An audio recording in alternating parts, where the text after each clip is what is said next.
a broken arrow message is ever flashed, signaling a nuclear weapons accident within the United States, will we be ready to cope with it?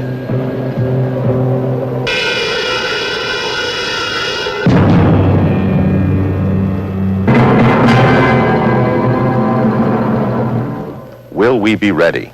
That's the question we sought to answer in the Nevada desert. The occasion, a joint Department of Defense, Department of Energy nuclear weapons accident exercise. The doctrine for response forces at such an accident is straightforward enough in outline. You put out the fire, remove and treat casualties, establish command and control, contain the contamination, render the weapons safe, and start recovery operations. And what a tremendous effort lies behind those simple words. What a potential for serious complications. For we're talking about an event that literally explodes in the news media and in the public mind. Our government, from the White House on down, demands a quick, competent response to contain the danger first, then eliminate it, and finally recover from it. Now here is the Air Force on-scene commander at the exercise site.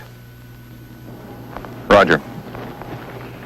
The exercise you are about to see was the first of its kind, unique in scope and duration, and consequently unique in its great importance to all who share responsibility in nuclear weaponry. Its purpose was to test our responses, to play out from the first Mayday call to the final cleanup the complete scenario of actions required by a major nuclear accident. From this exercise, we all learned valuable lessons. It showed how critically important is each individual's function in the total effort. It proved that your personal response, your decisions, your recall of what you learned in training can make the difference between a widespread calamity or a swiftly contained local incident. The basic facts were these. An Air Force C-141 with 7 crew members crashed and burned in the Nevada desert.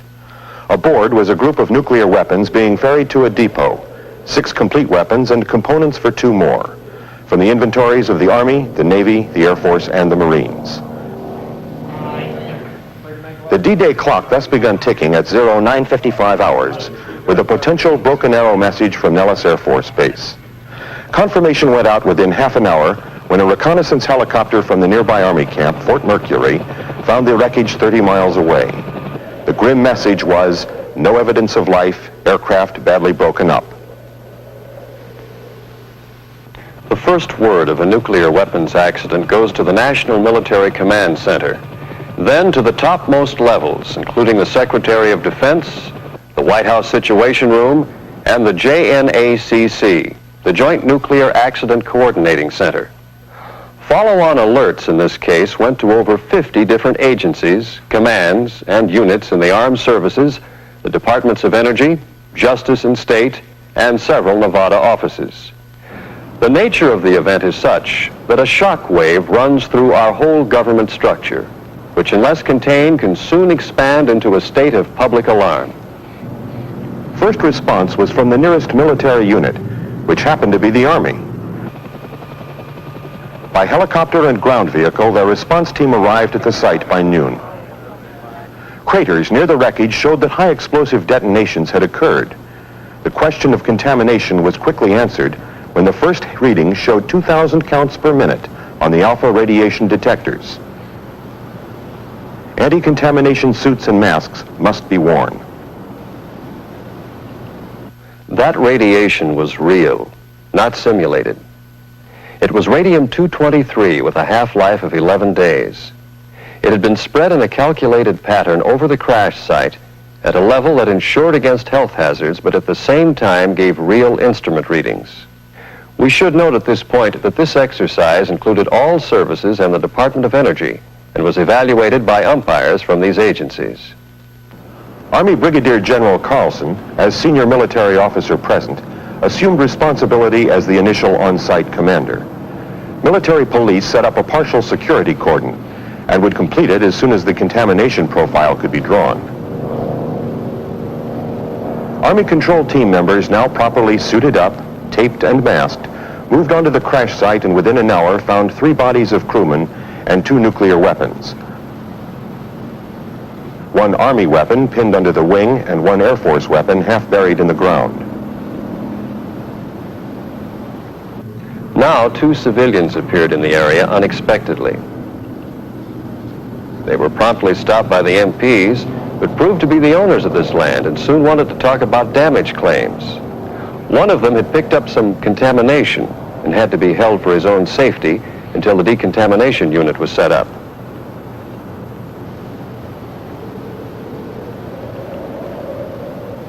Meanwhile, a steady stream of reports, notifications, and requests for additional support were going out from the Army's Field Command Post. Among them was a request to the Federal Aviation Administration to create a prohibited air corridor over the crash site, 10 miles wide and 10,000 feet high.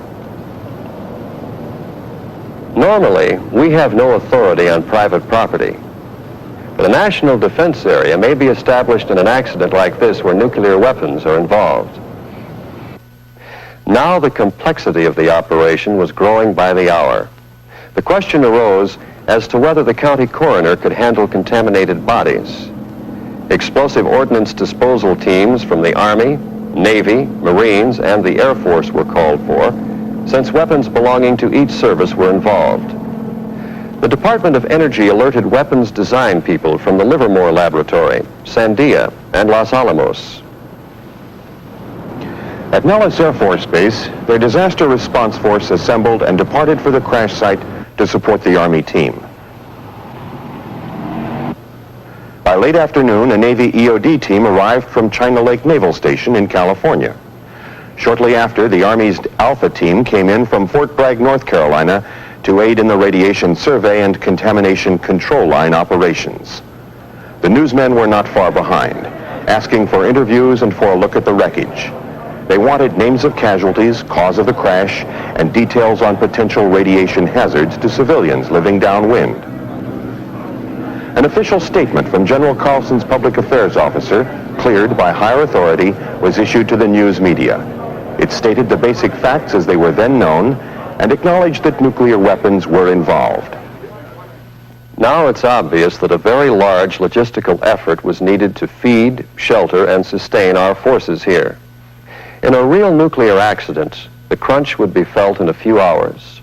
Food, clothing, tents, water, vehicles, fuel, sanitation, expanded communications, all would be urgently needed right now. To save exercise time, a tent city had been set up previously to shelter 400 people. It's true that such a camp wouldn't exist until several days later at a real accident site, but its presence didn't affect the central objectives of the exercise. And, in fact, there would still be plenty of discomfort, sleeplessness, and cold rations to go around.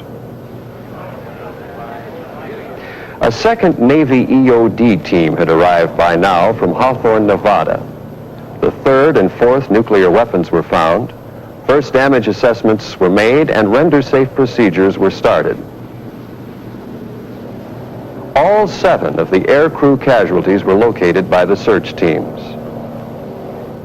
Telephone lines were laid to ease the problem of communication with security guards far out in the field. By the end of D-Day, a good start had been made, but only a start on controlling the situation. The radiation survey had not yet been completed. 2 weapons and most of the separate components had not yet been found. Communications were minimal, but situation reports to higher headquarters had started.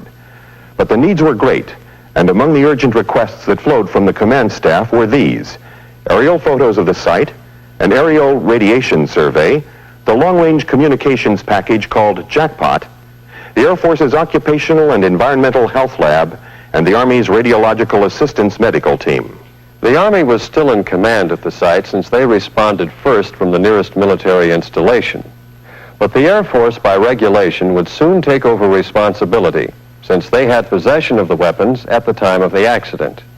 In fact, the 22nd Air Force Disaster Response Force was now assembling at Travis Air Force Base, California, and would soon be airborne.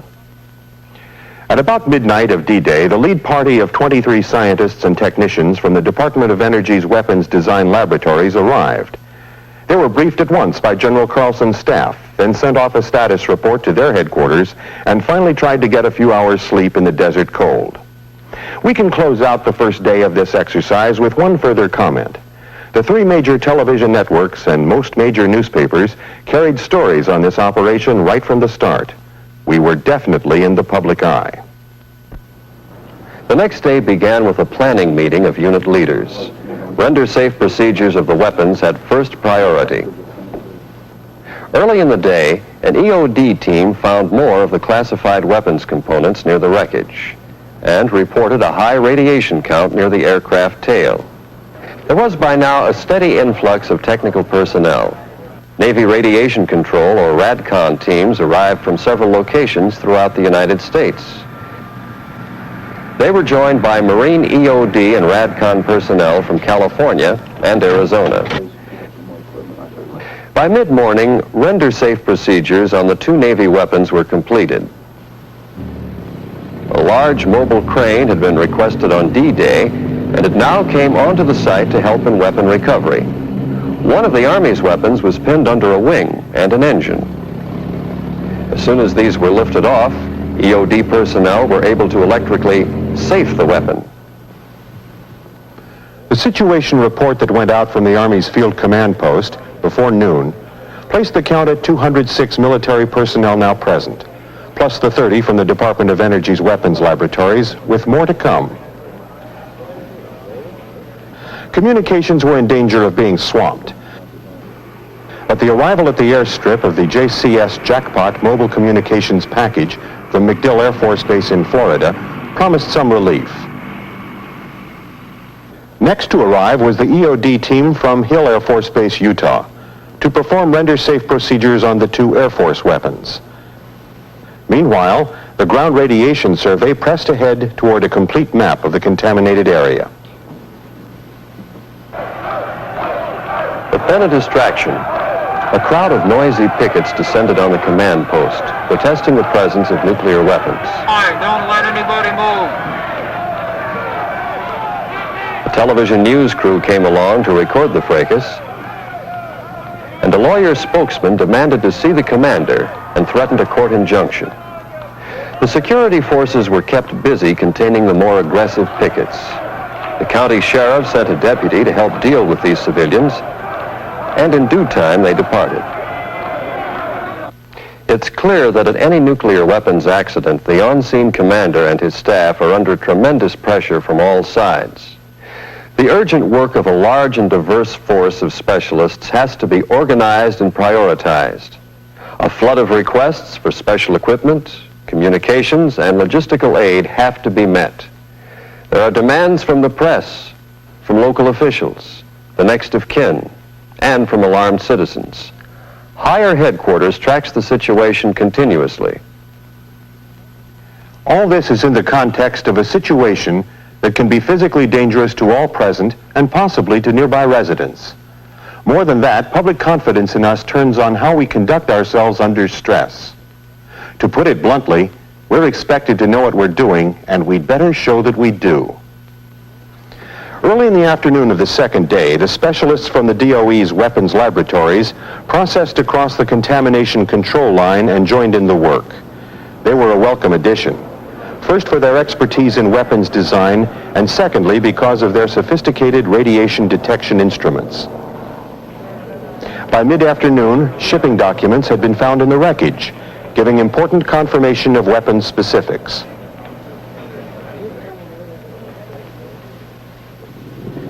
A Department of Energy contractor now made the first aerial survey. Photos were taken from which a more accurate plotting could be made of weapons locations and debris. During the afternoon, field operations were momentarily suspended so that mortuary affairs personnel could remove casualties to a decontamination area. Now the Air Force's Disaster Response Force arrived to take over from the Army. The new on-scene commander was to be Brigadier General James Gardner from MAX 22nd Air Force. After he and his team had been briefed, the change of command was sealed with a friendly handshake, and all forces were placed at General Gardner's disposal. At Nellis, the air transportable Radiac package called A-Trap arrived from Kelly Air Force Base, Texas. Its capacity for instrument calibration and repair was urgently needed. The last of the weapons was now located. It had suffered a low-order detonation on impact. Parts of this and other weapons were also found during the afternoon, all of them contaminated, but many of the components were still missing. By late afternoon, the teams processed out for the day, hot, tired, and sweaty. A nighttime staff meeting was inaugurated to brief everyone on the day's results, the problems that had surfaced, and the plans for tomorrow. While that meeting was going on, another was held, bringing together the scientists and specialists from the weapons labs on the one hand, and the EOD and RADCON personnel from the services on the other. Most of them had never met before and knew little of one another's capabilities. A great deal of helpful information was exchanged, and some initial confusion about differing procedures was laid to rest. The second day closed with considerable work having been accomplished, but a lot remaining to be done. 3 weapons had been found, 2 weapons had been safed, 1 was still buried, and many components still missing. A question remained as to the full extent of the area's contamination. We now had over 250 people on site. We had added a complete radiation analysis lab, a mobile decontamination facility, and the Lawrence Livermore Lab's ARAC, Atmospheric Release Advisory Capability. This would be used to predict any possible downwind contamination hazard. The Air Force's Occupational and Environmental Health Lab was here from Brooks Air Force Base also. The aerial photos were being developed, and an aerial radiation survey was on for tomorrow. So ended the second day. At Nellis, more expert help arrived from the East Coast. This was the Army's Radiological Assistance Medical Team from Walter Reed Hospital. They'd help define health hazards and analyze air and water samples around the crash site. As the hotline opened on the third day, Department of Energy specialists were joining the Air Force, Navy, and Army EOD teams to continue the weapons recovery work. Meanwhile, the on-scene commander's staff was in touch with many agencies in the outside world: the local sheriff, the OSI, the State Attorney General, and the Air Force Inspection and Safety Center. Now began the first radiation survey from the air by a Department of Energy contractor. Within an hour, they reported finding a new hot spot southeast of the crash site at a previously unsuspected location. A ground team was sent out to define its size and boundaries, and security was expanded to include it. Soil samples were taken outside the cordon and down the public road to the south. The analysis showed nothing above normal background radiation. Shortly after noon, 2 civilians in a dune buggy decided to try to cross the security line and pick up a few souvenirs. They didn't get very far. After they identified themselves and were checked for contamination, they were allowed to go on their way. The demands of the news media were a constant pressure on the commander and his public affairs officer. News releases were given out periodically, but the reporters always had further questions. There were queries on the possible threat to public health, property damage, the whole matter of transporting nuclear weapons safely, the specific cause of this accident, and many more. Meanwhile, the recovery work went on. A joint Navy DOE team found a heavy component of an exploded weapon in its crater, contaminated. The mobile crane was called in once more to stabilize the Air Force weapon so that the sand could be dug away. Then the render safe procedure on it was finally accomplished. As to the Army weapon, it presented some delicate problems that would be talked over far into the night. Late in the afternoon, the mother of one of the dead crew members came to the site. She wanted to claim his body for burial. She wanted to know how it happened and why, whose fault it was, and what her son had died for. It all comes down on the commander and his staff, the big crises and the small ones, the individual sorrows, the public fears. By the end of the third day, we had a pretty good radiation survey in hand. The perimeters were now defined and security was set. A request had gone out for more respirators, an airlift of 7 jeeps, and more heavy equipment. At the evening conference, the list of work to be done seemed almost as long as ever, but the list of accomplishments was now quite respectable. Early on the fourth day, a team of Army and DOE weapons lab people took radiographs of the damaged Army weapon. It could not be safely moved until its internal components had been stabilized. In mid-morning, the Cactus Alliance was heard from. This was a group of environmentalists who wanted everything stopped and had a state court order to enforce it. The on-site judge advocate stepped in. He advised the commander that the issuance of the restraining order was outside the state court's power. This judgment was later sustained by the state attorney general. The staff judge advocate relayed the decision by telephone to local civil authorities, and operations continued.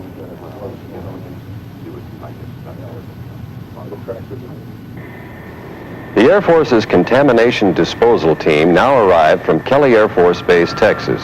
Their work could not begin until all weapons had been recovered. But it was not too early to start planning. Now, a second aerial survey of radiation was made, and an unexpected hotspot was discovered in the north part of the site.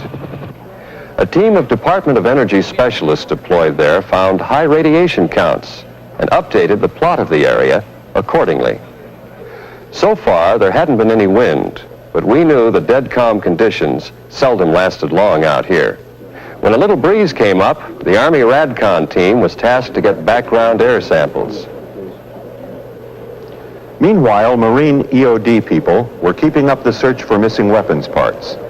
Other teams found most of the classified parts of the Air Force weapon and a major classified component of the Army weapon. These critical parts were brought to a special holding area and covered. With over 400 people now at the site, there seemed no end to logistical needs. Requests went out for such items as generator fuel, rubber mats, tarps, brushes, and surgical gloves. As the wind gusted up and blew sand around the mess tents, the cooks broke out cold rations for dinner. Toward the end of the fourth day, the contamination plotting was complete enough to permit the contamination control line to be moved closer to the crash site. The major problem remaining was the damaged Army weapon, but that fix would take some doing. A charter flight was set up to bring in the 2 tanks of nitrogen gas, plus a regulator and accessories to provide the container environment needed for shipping the weapon. Not all of the exploded or buried components of other weapons had been found, but persistence hopefully would pay off. Newsmen's questions were now turning more toward possible long-term dangers. How much did we know about plant and soil contamination? How far would the wind carry it? What about evacuation of residents downwind? Why didn't we warn the public? Such stories make newspaper copy, and any commander in this situation must be careful in his answers. But he must answer, and as candidly as possible. Early on day 5, a team set out to take soil samples outside the security perimeter to see what effect the wind had on radiation dispersal. Water samples from wells in nearby towns were also taken, and all results were negative. The Air Force weapon was examined again and found to be okay to remove. More contaminated pieces were found in and around the cratered areas, and the Marines found more fragments of their weapons components.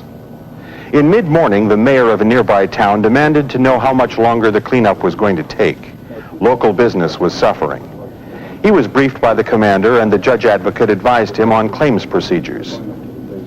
The weapons lab team, shortly after noon, made a successful fix of the troublesome Army weapon, using the foam cure and nitrogen gas. Then the crane moved it to a holding area.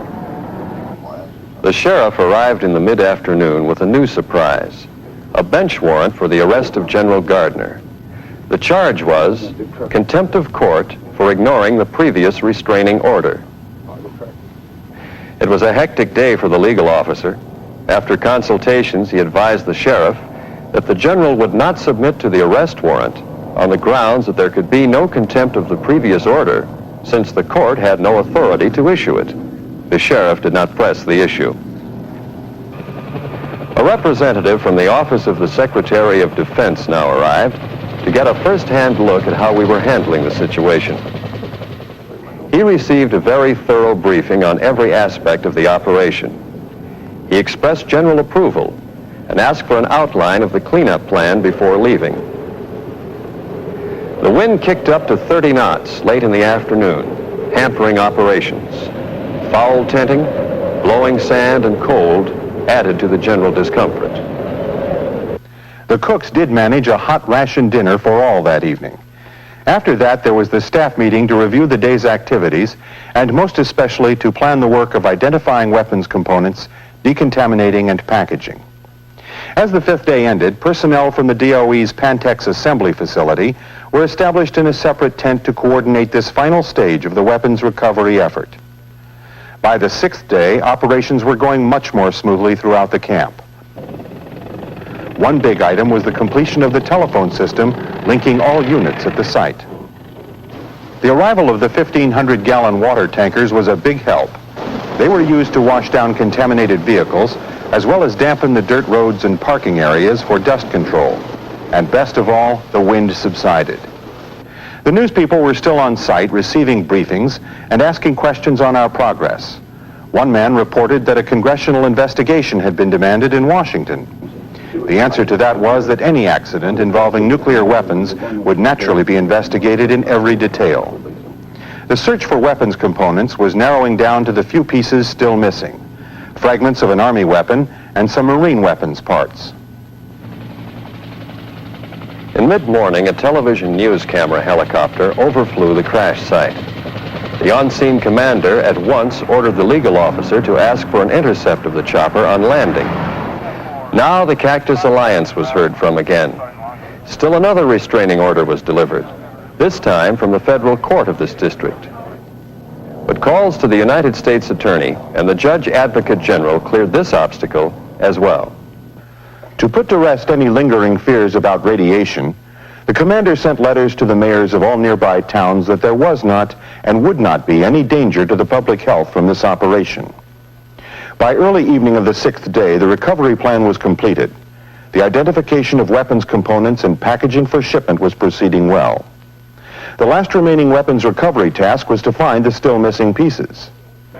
In the morning of the seventh day, a joint team led by personnel from the Los Alamos Scientific Lab made a sweep of the area north of the wreckage with radiation detection meters and found 4 of 6 missing parts.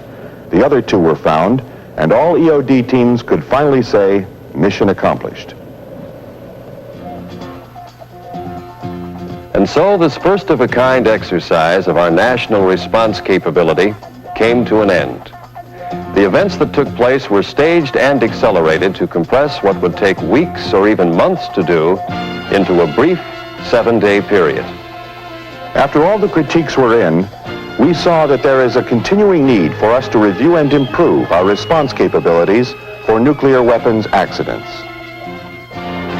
Secretary of Defense, the White House Situation Room, and the JNACC, the Joint Nuclear Accident Coordinating Center. Follow-on alerts in this case went to over 50 different agencies, commands, and units in the armed services, the Departments of Energy, Justice and State, and several Nevada offices. The nature of the event is such that a shock wave runs through our whole government structure, which unless contained can soon expand into a state of public alarm. First response was from the nearest military unit, which happened to be the Army. By helicopter and ground vehicle, their response team arrived at the site by noon. Craters near the wreckage showed that high explosive detonations crew members crashed and burned in the Nevada desert. Aboard was a group of nuclear weapons being ferried to a depot, 6 complete weapons and components for 2 more, from the inventories of the Army, the Navy, the Air Force, and the Marines. The D-Day clock thus begun ticking at 09:55 hours with a potential Broken Arrow message from Nellis Air Force Base. Confirmation went out within half an hour when a reconnaissance helicopter from the nearby Army camp, Fort Mercury, found the wreckage 30 miles away. The grim message was, no evidence of life, aircraft badly broken up.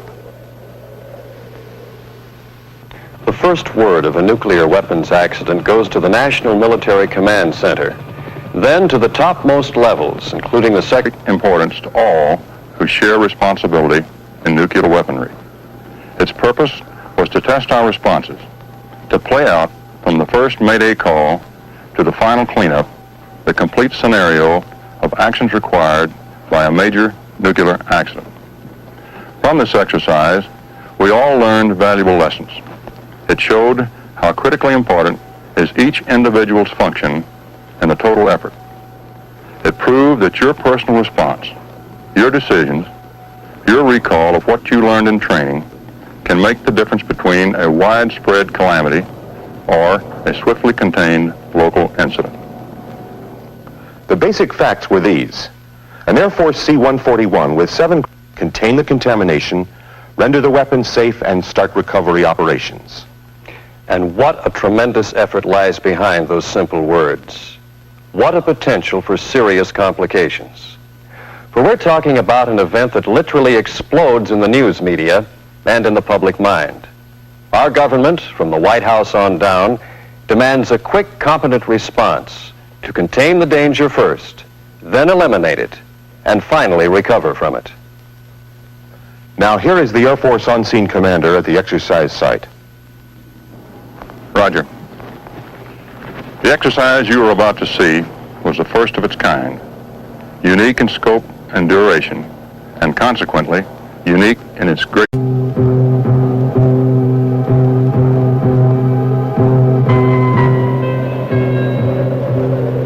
If a broken arrow message is ever flashed, signaling a nuclear weapons accident within the United States, will we be ready to cope with it?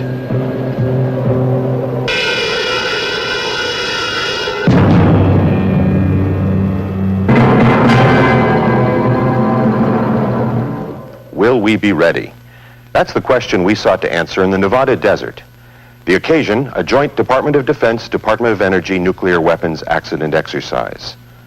The doctrine for response forces at such an accident is straightforward enough in outline. You put out the fire, remove and treat casualties, establish command and control,